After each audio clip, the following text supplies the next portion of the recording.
Bueno, buenos días a todos.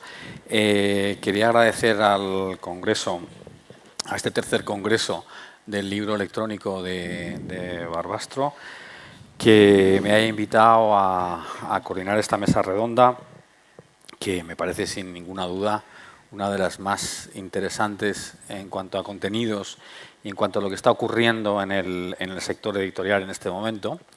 Y la verdad que hemos tenido la suerte de congregar a probablemente no solamente los contertulios, que ahora los presentaré, sino a los sectores y a las experiencias que están ocurriendo en torno al mundo del libro más interesantes en este momento. Sin más preámbulo, paso a presentaros a quienes van a compartir hoy y quienes van a hablar de esta transformación de la compra y venta de libros de derechos en un entorno global y digital, que es de lo que vamos a hablar en los próximos 52,05 segundos. A mi izquierda, Martina Torradas, que es socia fundadora de Spanish Book Stage, una compañía que acaba de lanzar, un servicio que acaba de lanzarse para los editores. Luego ella os comentará exactamente en qué consiste y abriremos el debate con ella también. Un poco más allá, Guillem de Fac, que es probablemente uno de los mayores expertos en la compra y venta de derechos, ha trabajado, ha sido director en la agencia Carmen Balcells, y en este momento está con distintos proyectos personales y también podrá contarnos cuál es su experiencia desde la agencia, cuál ha sido. Luego, Laura Ceballos, que es responsable de área digital de conlicencia.com, que pertenece a Cedro. Y por último, Pau Centelles, que es presidente de ADAL, de la Asociación de Agentes Literarios de España, y además es también agente literario de la agencia Silvia Bastos. Bueno, bienvenidos a todos. Y a mí, como hemos empezado hablando de la relevancia o de la transformación, la importancia de la transformación de la venta de derechos, me gustaría hacer un segundo, un homenaje personal y espero que comunal de todos hacia la figura de Carmen Balcells, que ha fallecido este año y que yo creo que, bueno, pues es una persona en la que se reúnen un montón de cualidades. La primera es, sin duda ninguna, su olfato, ¿no? Su olfato literario para traer a España y para que se publicaran probablemente quien ha sido la mayor, no solamente es el boom, sino la mayor oleada de literatura, de buena literatura, que ha permitido que editoriales independientes tuvieran el éxito que han tenido, ¿no? Entonces, en primer lugar, por su olfato. Luego, por dignificar la profesión del agente literario, ¿no? Fue quien creó en España, no quien creó porque había anteriores, pero bueno, quien dio esa dimensión profesional al agente literario, ¿no? Y finalmente, por darle a los autores las herramientas como para que pudieran vivir de esta profesión, ¿no? Bueno, un personal y sentido homenaje a la figura de Carmen, ¿no? Más allá de lo que pues luego su agencia puede representar, como cualquier otra agencia de las que están aquí en este momento, ¿no? Y bueno, yo creo que ya arrancamos y quien nos... Uy, va. Esto se va. Perdón, no sé si... Sí, parece que sí se ve. La metodología es muy sencillo. Cada uno de los ponentes va a tener 5 minutos para explicarnos a qué se dedican y qué es dentro de del sector editorial, cuál es su trabajo y cuál es su desempeño en las empresas en las que están. 5 minutos y luego haremos una ronda común con una serie de preguntas que yo tengo para ellos y luego abriremos también la ronda de preguntas para ustedes, ¿vale? O sea que, Martina Torrades, tienes tus 5 minutos con mano de hierro para que nos cuentes. A ver si lo consigo. Muchas gracias. Buenos días. The Spanish Book Stage es una iniciativa impulsada por mi socia Ana Scolias y yo misma, y es la primera plataforma profesional informativa sobre compra y venta de derechos de autor de libros en lengua española, dirigida al profesional internacional, agentes literarios y editores interesados en la compra y venta de derechos en nuestros mercados. También funciona como un agregador de noticias del sector en inglés y da acceso a una base de datos de empresas, de todas las empresas de estos mercados y los profesionales que trabajan en ellos. En la actualidad, bueno, hicimos el lanzamiento internacional el 15 de septiembre, contamos ya con la participación activa del 70% de las agencias españolas, quienes regularmente introducen el contenido sobre sus ventas, y de algunas de las editoriales más importantes españolas, como son los dos grandes grupos, Penguin y y Grupo Planeta. Y ahora estamos trabajando para incorporar a las editoriales latinoamericanas, que algunas ya se han subido. ¿Por qué hemos salido ahora? Pues bueno, ahora voy a dar algunas cifras que todos conocemos, pero que no por obvias, pues no hay que volver a repetirlas, ¿no? En un momento en el que la lengua española la hablan más de 500 millones de personas en todo el mundo, es el segundo idioma de comunicación internacional, 57 millones de personas la estudian como segunda lengua, y solo en Hispanoamérica se publican 300.000 títulos al año y mueve un volumen de negocio de 6.000 millones de euros anuales conjuntamente, no es de extrañar que cada vez más los grandes mercados extranjeros se interesen por nuestro idioma. A eso le añadimos bueno, el proceso de digitalización que está sufriendo el sector, en el que las nuevas tecnologías permiten la creación de herramientas que facilitan este acceso a la información en oposición al modelo tradicional en el que la información de los derechos de autor era más bien no circulaba o no salía a la luz. Y por último, y quizás es lo más importante, es que América Latina está pasando por un proceso de profesionalización del negocio de los derechos de autor y por primera vez están poniendo departamentos de derechos en las editoriales directamente gestionadas desde América Latina. Esto es algo nuevo y prueba de este interés es que las mismas ferias del libro tienen la necesidad de poner centros de derechos durante los días de la feria y la FILBO, la Feria Internacional del Libro de Bogotá, va a poner por primera vez un centro de derechos en su edición de 2016. Para hablar del contexto en el que hemos salido internacional, primero hay que decir que nos hemos inspirado en la conocida plataforma americana Publishers Marketplace, una plataforma especializada en el negocio de los derechos de autor en lengua inglesa en Estados Unidos, que fue pionera hace 10 años y que actualmente es un referente indiscutible del sector editorial internacional y que cuenta con más de 50.000 usuarios. Obviamente existen otro tipo de publicaciones específicas de mercados concretos, pero son más de tipo periodístico o informativo y la información de los derechos de autor siempre es más minoritaria. Pero últimamente están saliendo unas plataformas especializadas en el negocio de los derechos de autor a nivel global, quieren abarcar todos los mercados del mundo. Y como por ejemplo la inglesa IPR License, liderada por el editor inglés Tom Chalmers, que es un verdadero marketplace en el que la transacción de los derechos se produce dentro de la plataforma, quedándose esta una comisión, o la coreana All Rights, donde las editoriales pueden colgar la totalidad de sus contenidos. Hace muy poco han sacado su versión premium basada en el Big Data sobre las editoriales a partir de estas transacciones de derechos. O a la americana PubMatch, que tiene detrás el Publishers Lunch y que también ofrece un contenido global y tiene 10.000 usuarios. The Spanish Bookstage, en este contexto, se quiere diferenciar o apostar por la especialización en una sola lengua para potenciar aspectos que consideramos esenciales en este tipo de plataformas, como es la exhaustividad, tanto de mercados como de las empresas en estos mercados, la inmediatez de la información, los profesionales introducen sus ventas o compras en tiempo real, y la calidad de esta información. Tanto Ana como yo hemos sido agentes literarias, en mi caso también editora, y conocemos el mercado desde dentro. Esto creo que es bastante importante. Prueba de la importancia de este tipo de plataformas internacionales es que las grandes ferias del libro internacionales se han dado cuenta de la necesidad de extender el negocio de los derechos de autor a lo largo de todo el año, no solo los 4 o 5 días de la feria, y están anunciando alianzas con este tipo de plataformas. Hace unos meses Frankfurt anunció una inversión significativa en IPR License y Londres lo ha hecho con PubMatch.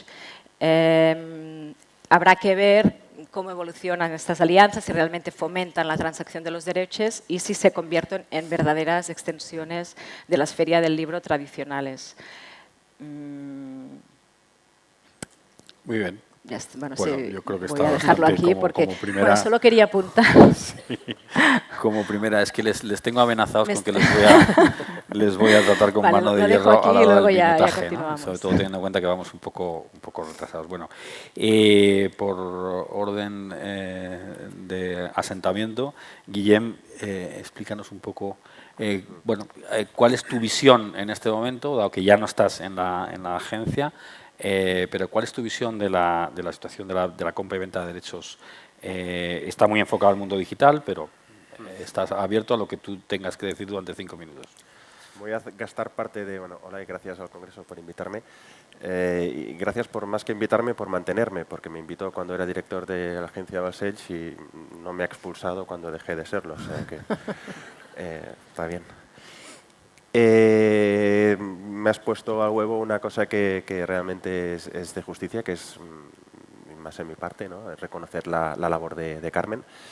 Y yo más que hablar de lo que estoy haciendo, porque ahora estoy en un proceso de, pues no puedo decir tampoco que voy a terminar haciendo, si es que se concretan las distintas posibilidades proyectos que ahora estoy involucrado, sí que si van a cristalizar o no. Lo que sí que puedo decir es mi experiencia previa en Balsales y mi visión global desde siempre en el impacto de lo digital en el mundo cultural. Relacionado esto con Carmen, me llamó, de hecho. Carmen siempre tuvo esta visión, pero no hace 50 años o 60, sino que la continuó teniendo hasta el último día de su vida. De hecho, cuando yo empecé en la agencia, lo único que sabía, fue todo un poco misterioso, es que Carmen quería a alguien con un perfil pues muy orientado al mundo digital, precisamente, ¿no? Esto hace 2 años y medio. Y yo, iluso de mí, pensé, claro, una señora de 83 años entonces pues quiere a alguien joven que entienda. No, el problema era al revés. Ella sentía una gran frustración porque tenía unas visiones espectaculares, era perfectamente consciente de los nuevos horizontes y de las nuevas posibilidades que permitía lo digital y quería a alguien que la entendiera y que pudiese llevar a cabo sus ideas locas, algunas, pero bastante geniales, equivocadas, otras o no, quién sabe, pero esa olla a presión que era la mente de Carmen, ¿no? Una de estas cosas, bueno, al final las circunstancias fueron las que fueron, esto sería otra ponencia. Yo creo que hay distintos, para acotar un poco al tema, hay distintos elementos que caracterizan en la situación que nos encontramos, ¿no? Y yo diría que estamos en una fase de que todo está, una disrupción absoluta, como se ha ido comentando antes y como se irá comentando a lo largo de estos 2 días, que afecta a la verdadera raíz, pero no solo del negocio, sino del concepto de la creación, el intercambio, el negocio y, lógicamente, la perspectiva que yo quiero aportar y que veo que está quedando un poco diluida es la del creador, la del autor. Y también he advertido que hay bastante confusión alrededor de este tema, es decir, cuando se habla de bibliotecas, de acceso a contenidos, por ejemplo, las bibliotecas, o de repositorios, etcétera, etcétera, el primer partner o uno de los partners que sale inmediatamente son los editores. Pero esto es una confusión, o sea, una confusión respecto a quién tiene estos derechos. Los editores, no digo ahora si los tienen o no los tienen, que por lo menos en la agencia no los tienen, aunque se lo piensen. Es decir, los editores a lo mejor tienen la tendencia o la tentación de pensar que disponen de unos derechos que les van a permitir hacer muchas cosas y a lo mejor esos derechos no los tienen. Miradlo bien. No puedo decir muchas cosas de cómo hacíamos perdón, los contratos en Balsage, pero una de las primeras cosas que hice pues fue precisamente cambiar el modelo de cesión de derechos, precisamente para, en la línea que había inaugurado Carmen y por ser fiel a la tradición de la agencia, dejar en manos de los autores la decisión y la gestión o la cesión de la gestión, pero por lo menos la decisión sobre qué tipos de derechos se ceden y cómo se usan estos derechos. Lo que precisamente produce el tema digital, que es, como decía, una disrupción absoluta, una de las cosas, o sea, que nos va a traer es una multiplicación de las ventanas, de los canales, de las posibilidades, de las vías de difusión de estos contenidos generados por los autores. Y estos modelos de negocio, o sea, sobre esto se van a desarrollar nuevos modelos de negocio que la mayoría, la inmensa mayoría, todavía están por imaginar, otros están probando en ensayo-error, pero en todo caso, la constante es que primero, se originan a partir de un creador y segunda, van a necesitar una gestión, una regulación, una comprensión. Entonces,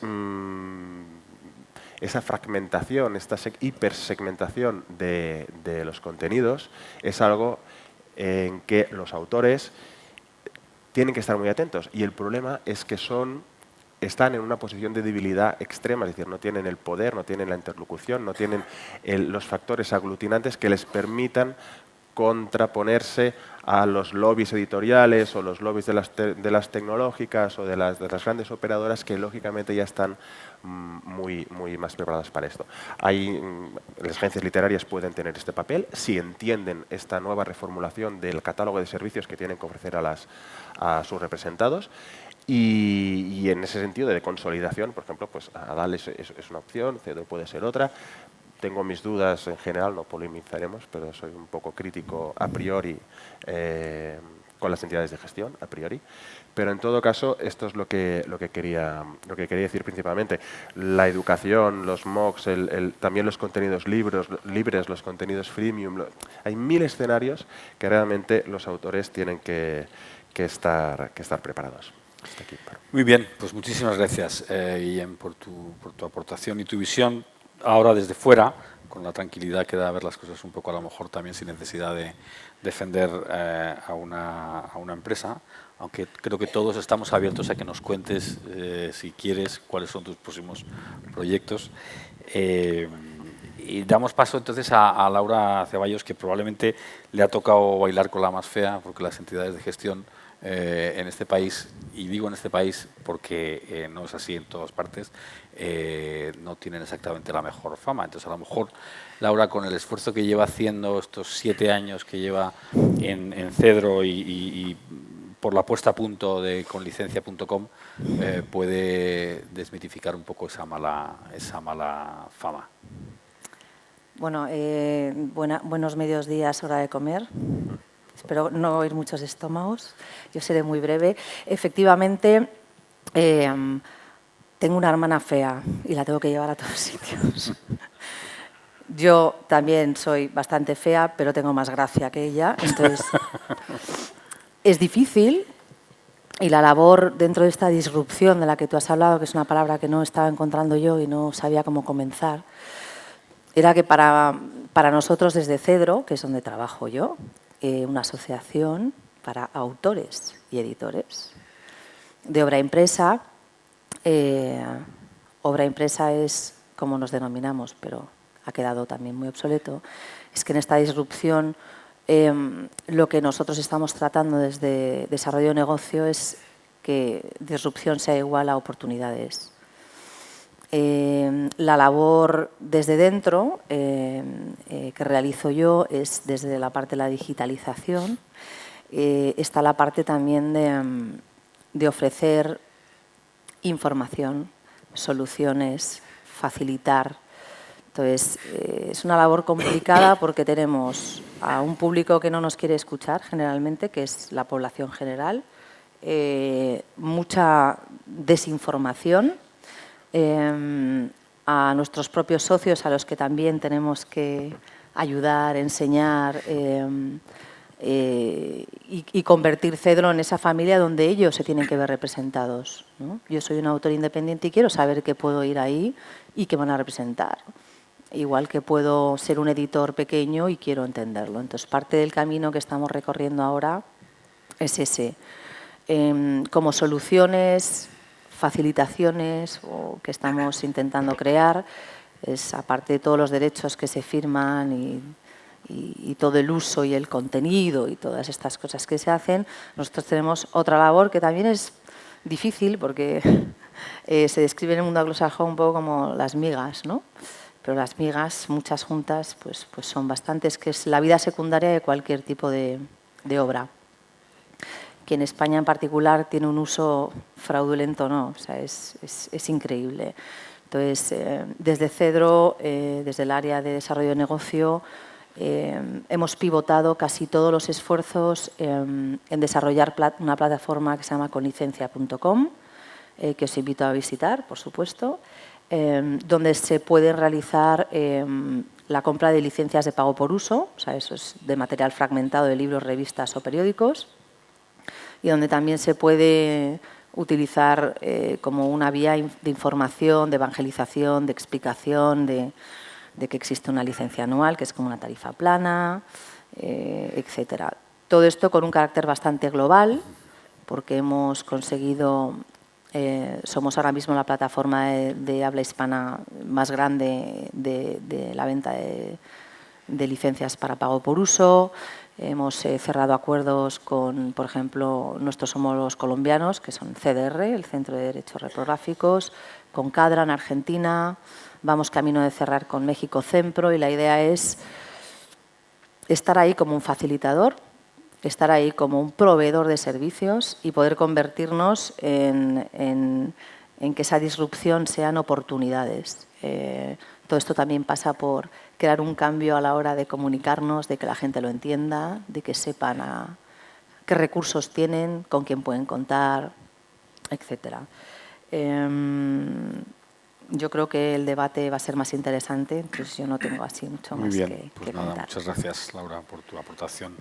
Y por último, en el recorrido tenemos a Pau Centellas, que, como decía, es el presidente de ADAL, que es la Asociación de Agencias Literarias, que se creó en 2006, me parece. Y aparte él también es agente literario. Pero quisiéramos un poco que, por lo menos en esta primera intervención, Pau nos diera la visión, si quieres, más oficial, oficial en el sentido de que la visión de la asociación, más que tu visión como agente, que luego tendremos tiempo de desarrollarla. Sí, en cierto modo pueden coincidir las dos visiones, en tanto que presidente de ADAL, lo que quería explicar es cómo en 6 años aproximadamente, desde más o menos 2009, se parte de una situación casi de emergencia, que llega el Lobo. El Lobo es el libro electrónico, que, como dice Guillem, ¿no?, que era una disrupción, o que de pronto vemos que va a romper el modelo de negocio del libro como hasta ahora lo conocíamos, o va a iniciar un nuevo proceso que no sabemos hacia dónde va a conducir. Y en los últimos años la situación ha ido evolucionando hacia una cierta tranquilidad o serenidad. Estamos expectantes, sobre todo, de ver qué es lo que va a pasar. Muchas de las previsiones que habíamos hecho no se han cumplido, otras sí, otras han sido mucho más leves de lo que esperábamos. Hasta el punto de que el derecho electrónico, la cesión del libro electrónico, se ha convertido casi o prácticamente en una cesión de un derecho subsidiario más. Como veis, yo voy a usar un poco algunos términos un poco técnicos en cuanto a contratos y demás, quizás es un poco más aburrido, pero creo que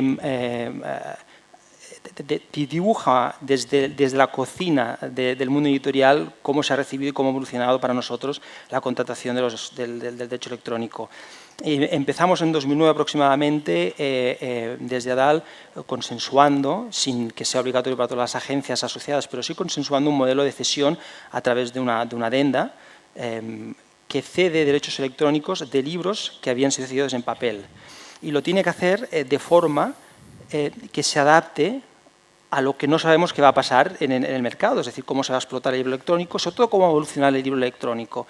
Eso hace que seamos todos, editores y agentes, muy conservadores. Se pactan adendas de cesiones por 2 años, en la que se intenta regular el precio final del libro, en el que se pacta del precio, siempre hablo del libro electrónico, obviamente, en el que se pacta incluso que el royalty será, en principio, se consensúa el 25% del precio neto. ¿Qué es el precio neto? ¿Qué margen tiene el precio neto? Ojo, que el precio neto no baje mucho para que el autor en última instancia pueda tener un beneficio de la explotación de esos derechos. Se exige de una forma feroz que haya protección tecnológica, el famoso DRM.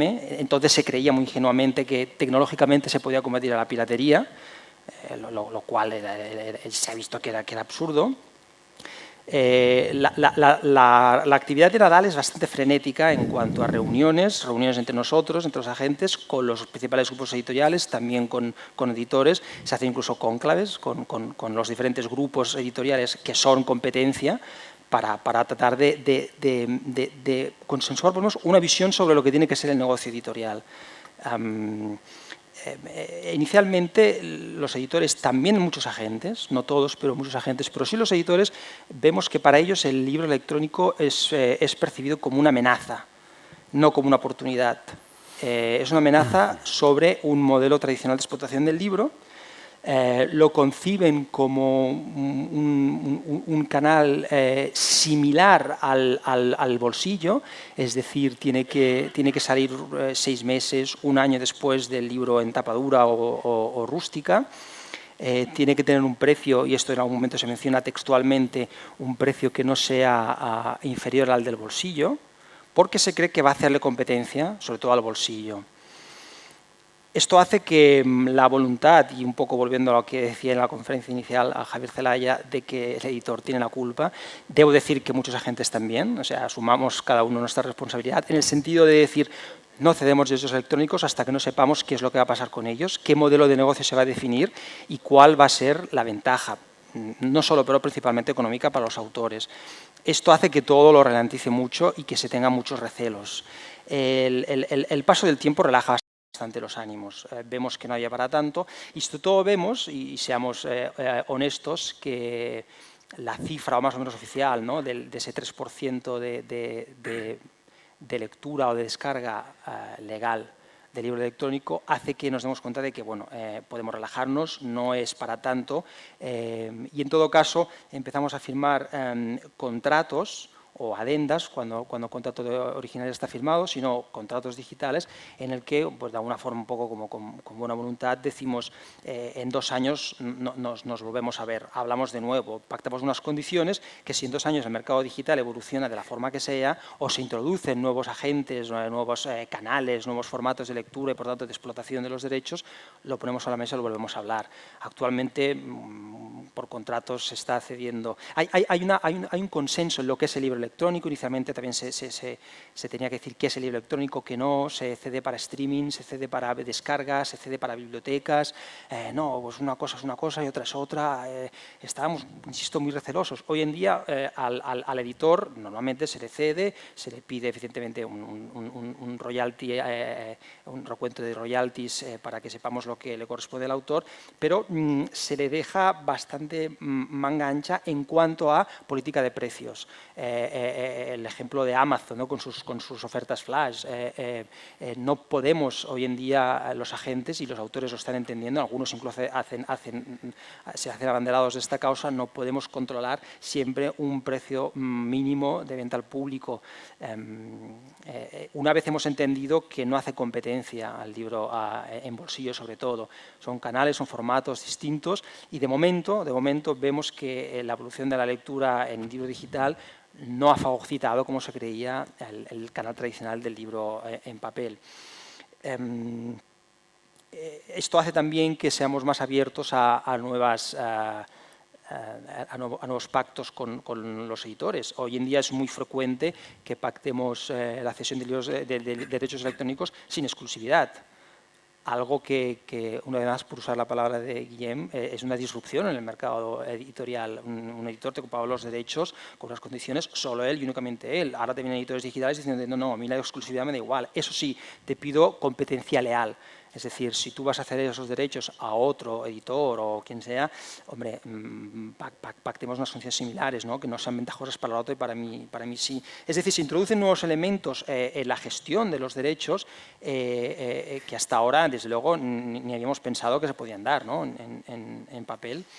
Nos relajamos, como decían, lo del precio neto. Los editores raramente pagan anticipos de derechos de autor a un libro electrónico, realmente siempre hay excepciones.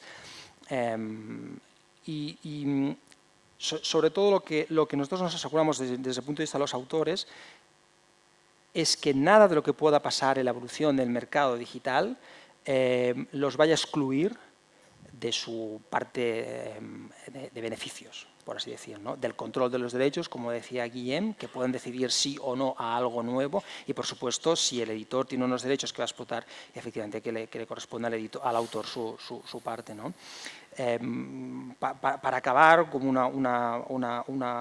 se ha hablado antes, se ha mencionado pues el 50 sombras de Grey como ejemplo de cómo la cesión de derechos puede ser la opuesta a la que tradicionalmente era. Es decir, los editores inicialmente piensan que un libro electrónico puede restarles ventas a su canal tradicional de venta en librerías y, por tanto, lo retrasan e incluso esencialmente bloquean los derechos. Hoy en día sucede que un libro que ha tenido mucho éxito en la red, yo mencionaba 50 sombras de Grey, antes se hablaba de una autora colombiana con 26 millones de descargas, ¿no?, de una novela suya. Nosotros, ahora sí que hablo exclusivamente en la agencia, estamos gestionando los derechos de una novela que en la plataforma Wattpad vendió 11 millones de ejemplares, se descargaron 11 millones de libros, por así decir, de una autora que ahora una editorial americana le ha comprado los derechos para venderlo en papel. Se va a hacer una edición actualizada y revisada y ahora, gracias al éxito que ha tenido el libro en la red, ha habido un editor que ha pagado mucho dinero por tener el derecho a explotar en papel, ¿no? Que es lo opuesto a lo que pasaba anteriormente y lo opuesto a lo que pensaban que iban a pasar los editores, ¿no? Lo dejo aquí, ¿no? Y seguimos con el debate. Muy bien, yo creo. Si te parece, Pepe, para... No, por favor, ya enlazamos. Si tenías algo... Yo tengo una pregunta general, pero prefiero que enlacéis vosotros. Bueno, es que era un tema de que no he entrado en detalle luego de más el negocio de los agentes, ¿no? Y Pau ha dado unas pistas muy interesantes que creo que a lo mejor la gente que no está tan familiarizada es importante. Sí. Es decir, creo que aquí hay un desconocimiento de los editores, de todo el mundo, pero los editores, abismal del horizonte digital, pero también de los autores y de las agencias. Es decir, es un tema colectivo y la responsabilidad que decía Javier, o sea, me sumo a la autoinculpación. De hecho, Balcells en muchos aspectos ha sido muy refractaria al cambio. Yo también aprovecho aquí para pedir disculpas. Ha habido gente que durante mis 2 años de director no le he podido dar respuesta a muchas cosas. Ya os pido disculpas también por no haberos podido seguir en proyectos bastante prometedores que por un lado yo veía que eran prometedores, pero por otro lado veía que era imposible que la agencia entrara en esas dinámicas. Los editores básicamente frente al miedo hacen 2 cosas, que es, respecto a los autores, pedir todos los derechos. O sea, pedir los derechos digitales en genérico. Los digitales. Sí. Claro, es que los digitales no es nada. Es que, igual que como hablamos en derechos tradicional, pues que hay el de comunicación pública y el de distribución, etcétera, etcétera, pues en los digitales hay muchísimos más, mucha más fragmentación. Entonces, ¿qué digitales quieres y para hacer qué? Eso es lo que me tienes que decir. Y claro, no, los digitales, pues así no vamos a ir a ningún lado. Y esto puede pasar 2 cosas. Que, por ejemplo, lo que hicimos nosotros, hacer un contrato que limite mucho los digitales sin que los editores se den demasiado cuenta. Es decir, tú los tienes y tú te pensarás que los tienes, pero la verdad, según qué cosas quieres hacer, no las vas a poder hacer. Y también que los agentes o los autores se den cuenta de las posibilidades que hay. Antes también se decía, creo que era Javier, los autores dan un voto de confianza al editor para que explote comercialmente sus derechos. Es un voto de confianza, es decir, si te los cedo es porque tú vas a hacer algo con esos derechos. Al final es así, vas a hacerme ganar dinero, porque entonces hablamos así, si no los regalo, los pongo en mi blog y tengo otro tipo de estrategia de branding personal, etcétera, de contenidos gratuitos y ya pues puestos a lo que voy a cobrar, pues lo cedo gratis. Si entras en la industria, si entras en los editores, entramos en la esfera de los negocios.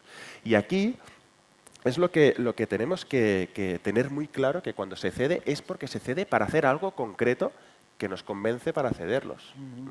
Porque si no, aparte en este caso concreto, que sabemos que precisamente los editores no están, digamos, entusiasmados en el horizonte digital, como se ha dicho varias veces, sino que muchas veces son refractarios o lo imposibilitan o lo dificultan o simplemente lo congelan, los prejuicios pueden ser altísimos, ¿no?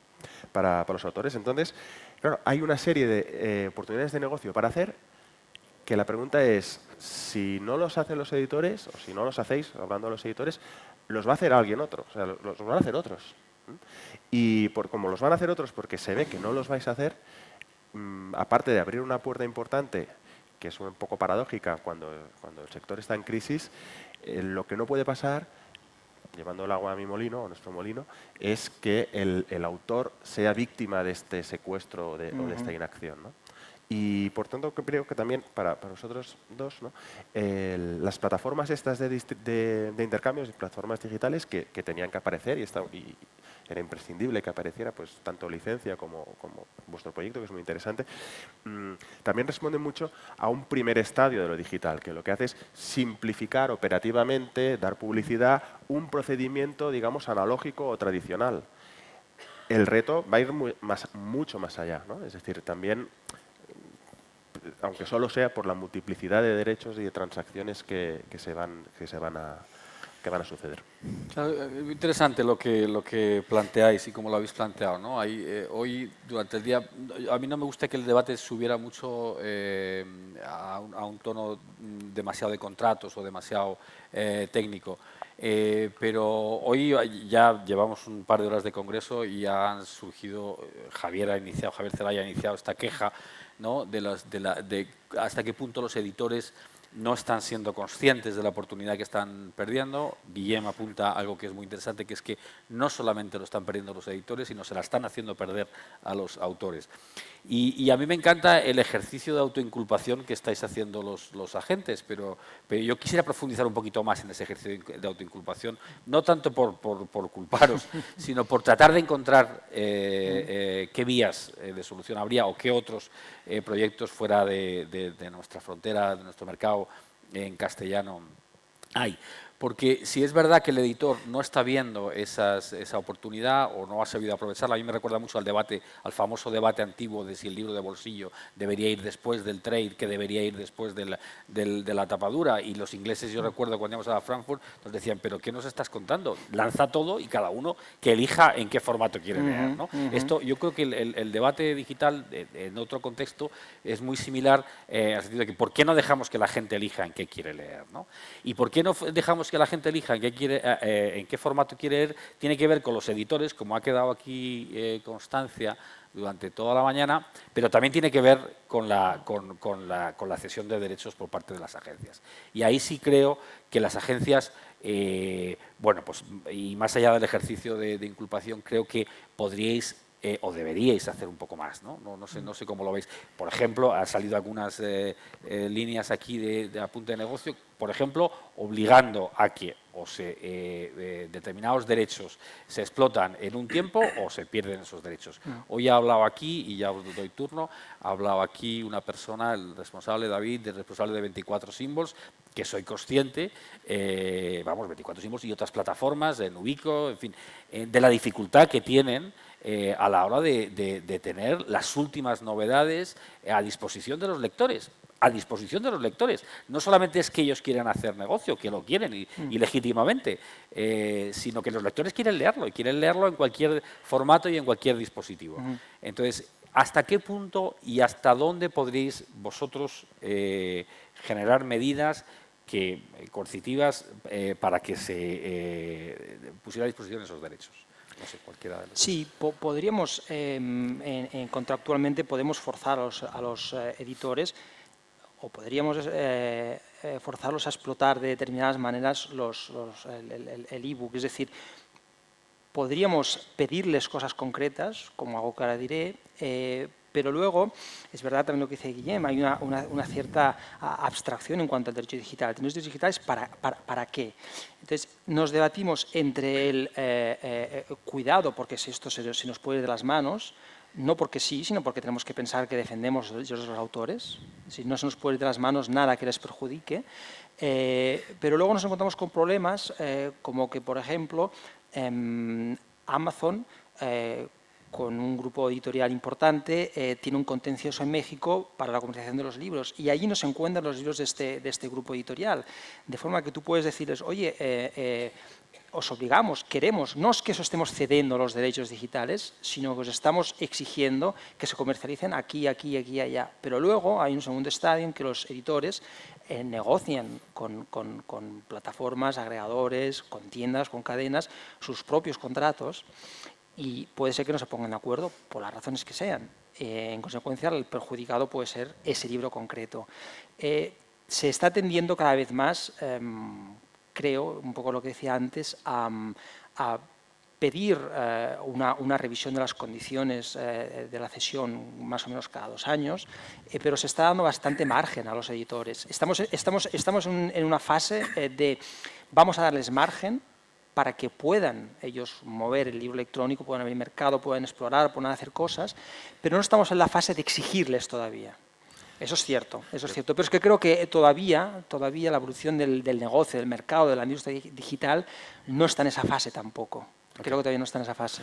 Brevemente, porque quiero pasar a otro tema, pero adelante. Sí, no, que creo que con toda negociación es evidente. El problema es el poder que tú tienes de negociación. Es decir, Carmen pudo hacer lo que hizo en su momento y ahora alguien podrá hacer lo que quiera porque te digo, bueno, pues yo tengo un catálogo de representados que si quieres García Márquez, estas son mis condiciones sí o sí. Mucho más que no. Apuesta por este joven escritor o escritora que ya verás como tal. Claro, entonces aquí nosotros estamos en una posición de debilidad. Claramente, y en una posición de debilidad, pues te tragas lo que quieras porque lo que quieres es que pues, tu cliente publique, ¿no?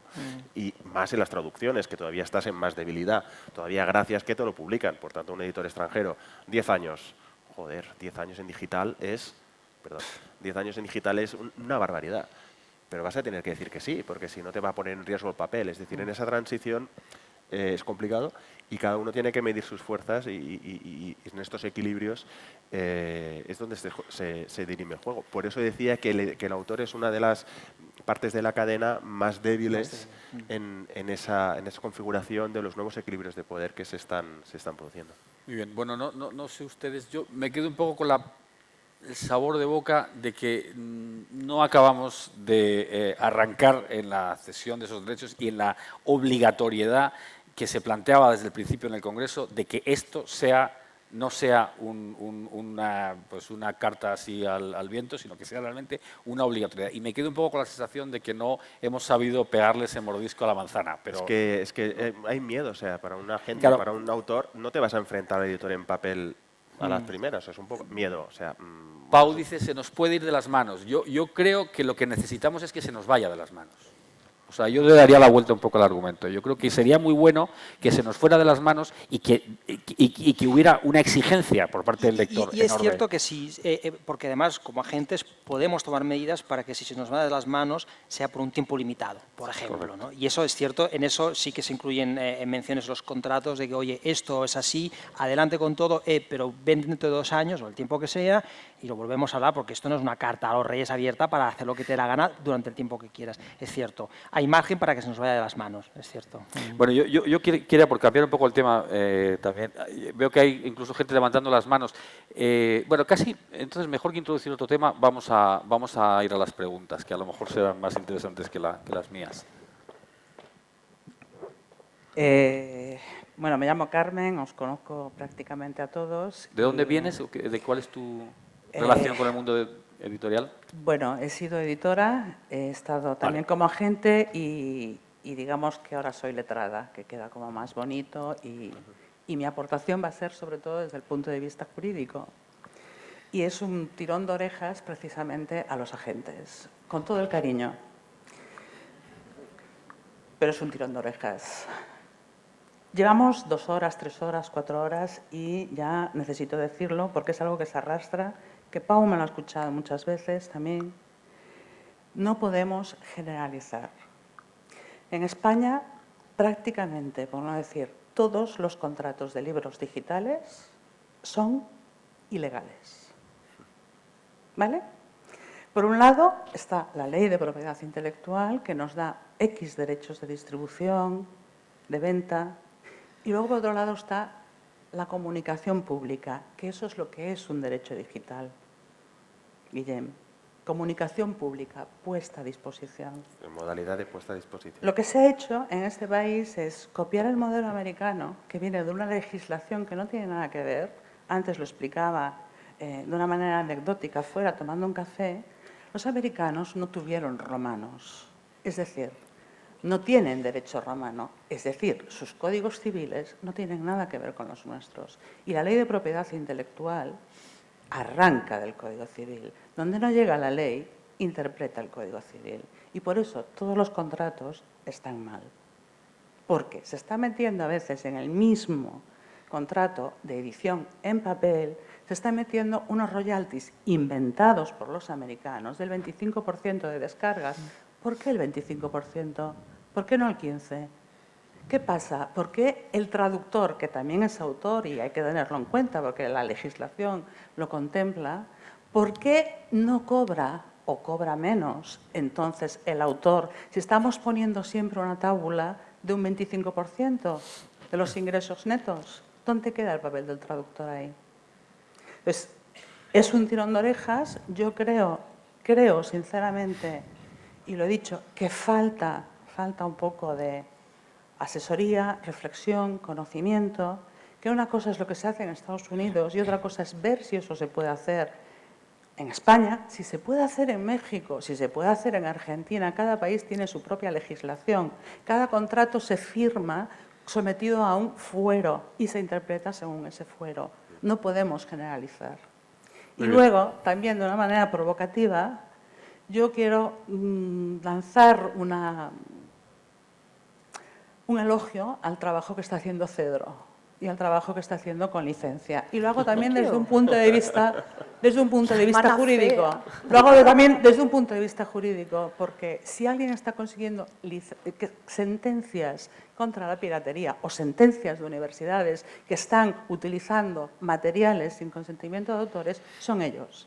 Nadie más está consiguiendo sentencias. Sentencias, además, que están sentando un precedente. Y ya está, era un comentario, pero si no lo digo, reviento. Muchas gracias. No. Ha sido muy interesante, sobre todo la parte de puesta a disposición, que me parece muy interesante. Creo que había alguna pregunta más por allí al fondo. Mientras llega el micro, suelo decir que una de las cosas que vimos en Balcells, claro, fue cambiar el modelo de contrato digital. En Balcells tiene un modelo... Teníamos, no sé exactamente ahora cómo está, que va un poco en línea de lo que se ha comentado, de mecanismos de retirada de derechos, de poner en cuestión el 25% del neto. O sea, bueno.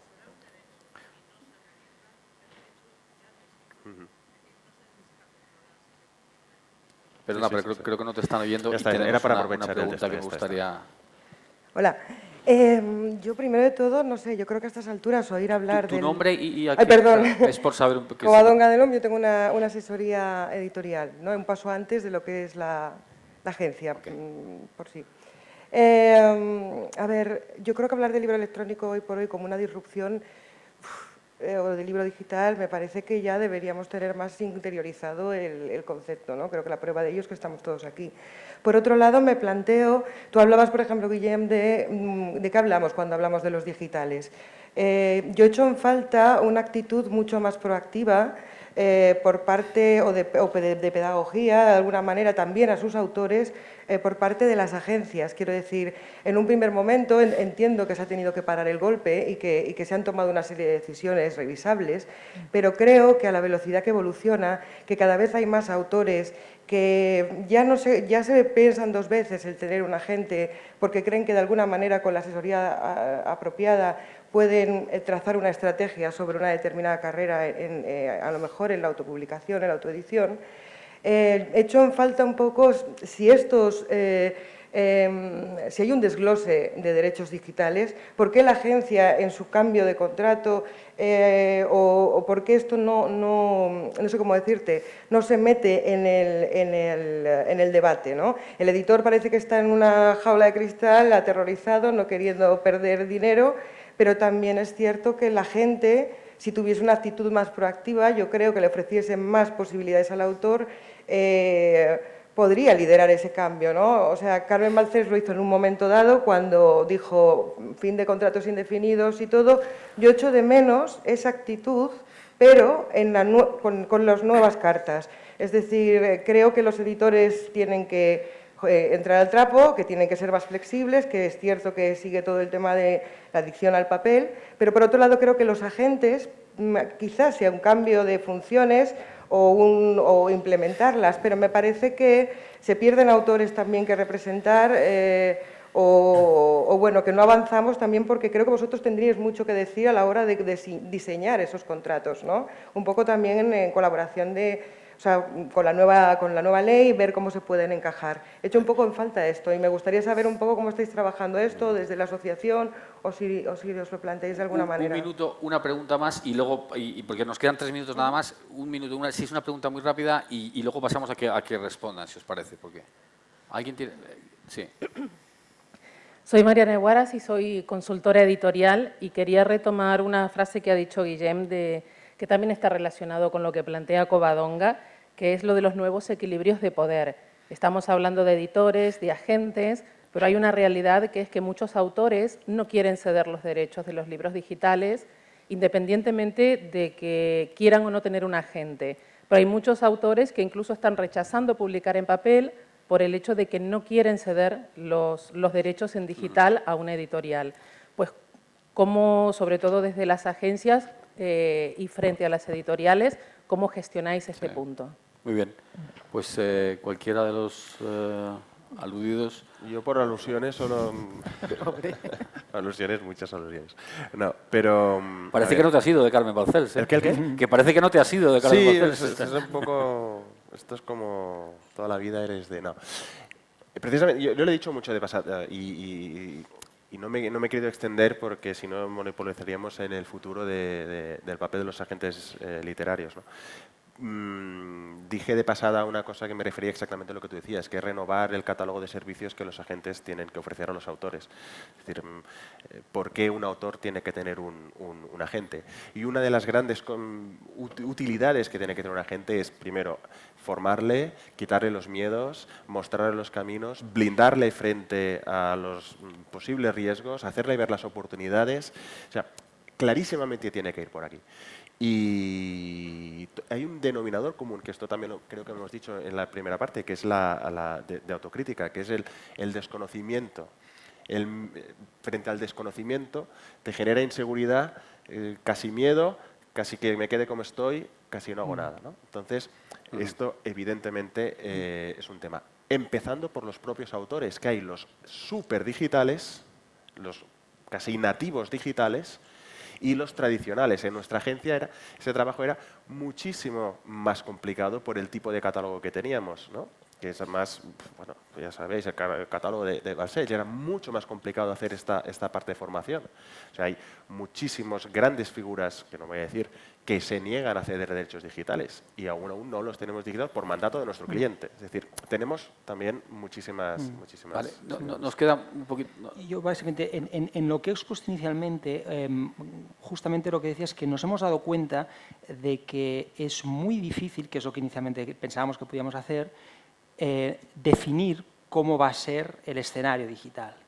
Nos hemos dado cuenta de lo que tenemos que hacer es dejar que se defina, no perjudicar o no poner palos en las ruedas, ser proactivos de esa manera y ver qué escenario se nos dibuja y entonces sí, entre todos, ver qué normas podemos seguir, tanto legales como de qué actitud tomamos los agentes en según qué ámbitos y con qué autores. Cada autor es un mundo, cada agencia es un mundo, hay agencias que han experimentado en el sentido que apuntaban por allí sobre los derechos digitales y no ha pasado nada o ha pasado mucho, otras también, es decir, la realidad, y esto Carmen, que es la experta en leyes, no yo, pero sabemos que la ley siempre históricamente ha ido por detrás de la realidad. Dejemos que las cosas se pongan en su sitio y entonces sí ya legislaremos, ya nos adaptaremos, ya veremos qué modelos de contrato tenemos que hacer. Hacerlo ahora para que dentro de 6 meses no valga nada de lo que creemos que va a pasar, eso es lo que nos ha pasado ya. No queremos repetir ese error. Muy bien, pues Perdón. nada, desgraciadamente se ha transcurrido ya nuestro tiempo. Yo sí quiero añadir, la verdad, si me permitís. Yo también quiero añadir. Yo sé que tenéis mucha hambre, yo también, pero es que me apetece mucho porque como no represento a nadie, represento a todo el mundo, me voy a atrever a decir 2 cosas. Una, que es una frase que te voy a robar a ti, que yo he vivido la debacle cultural del mundo del disco, del mundo del teatro, que es las industrias por las que he pasado antes de llegar a esta. Y para mí fundamentalmente pasa por lo digo en inglés que me sale mejor, take responsibility. O sea, el autor también se puede informar, el editor, el agente, todo el mundo puede ser parte del juego. Vives en un mundo orgánico, o sea, ninguna ley te va a apoyar al 100%, pero vas a tener que hacer contratos de 6 meses, de un año. Lo que ha pasado con artistas del mundo del disco, cosas que eran totalmente inviables, se han visto. Y si tú no tienes la solución, vas a tener que empezar a proveerla, porque tú vas a querer vivir de eso, ¿no? Y yo os invito, voy a aprovechar, a que todas estas disrupciones las tenemos en un estudio que acabamos de presentar con 212 y que os podéis descargar, que son todos los nuevos modelos de negocio de la era digital, útil para autores, agentes, editores, cualquier persona que tenga... Martina, ¿quieres añadir algo al final de la...? Bueno, no, yo desde mi punto de vista quizá más desde los últimos años como editora, sí que creo que hay muchas editoriales, sobre todo pequeñas, ¿no? Medianas, que están innovando, que están queriendo hacer cosas nuevas, que están peleando con Amazon, que están... que ni ellas saben lo que van a hacer el día de mañana, que sí que creo que necesitarían esta pequeña libertad, aunque sea por 6 meses, de poder sacar adelante estos proyectos, porque toda la industria va junta, ¿no? Si no, por separado no se va a hacer nada. Bueno, muchísimas gracias, de verdad, a los 4. Yo creo que hemos tratado de hacer un poco una primera pincelada de lo que es el problema de los derechos. Yo creo que queda mucho por hacer. Como decían esta mañana Javier, sí, en la sesión por parte de los editores queda un largo camino. Creo que aquí también queda un largo camino y creo que es justo poner la responsabilidad sobre la cabeza de cada uno.